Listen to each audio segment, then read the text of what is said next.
Hi, Professor. Hope all is well. So I'm going to tell you about story 3 that our group found. So first graph we have is average CDM overall by nationality. So that's center defensive mid. Obviously, center defensive mid is a very important game in FIFA 18. And for here, we can compare the average CDM to all the nationalities in the game. So as you can see, Afghanistan has a very low CDM overall at 50.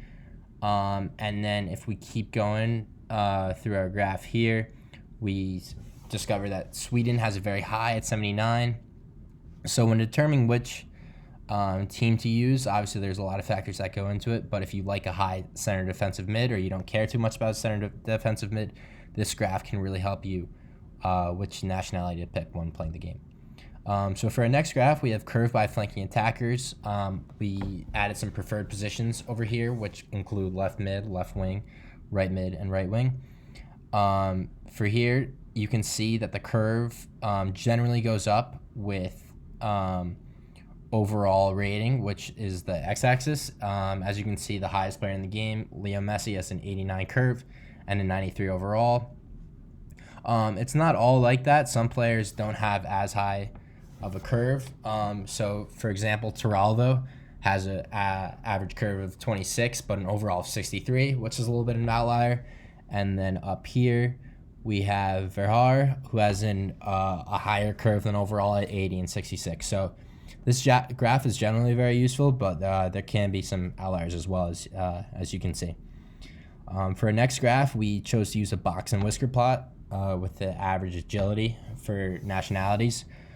So to our surprise, we found out that Fiji had the highest overall nationality at 84. And then we had some low countries like San Marino, which we expected because they're a small nation, with only an average agility of 22. I really liked using this graph because it showed the outliers really well as the different quadrants with like the third up here and the first up here and then the middle up here. And this is very useful for giving information like the median, which is very easily readable at 64.55, and then the upper hinge and then the lower hinge as well. And with the gradient as well, it's easy to determine the colors for which nationality has the best agility. For the final graph of story 3, we chose to do average age by nationality.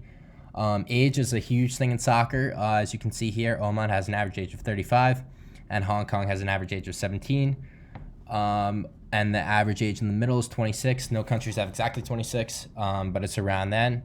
And the gradient shows it as well. Obviously, a country like Oman might be susceptible to injury, so you might be hesitant about using them. But a country like Hong Kong might not have a lot of experience, so you might want to find that middle range. Okay, thank you.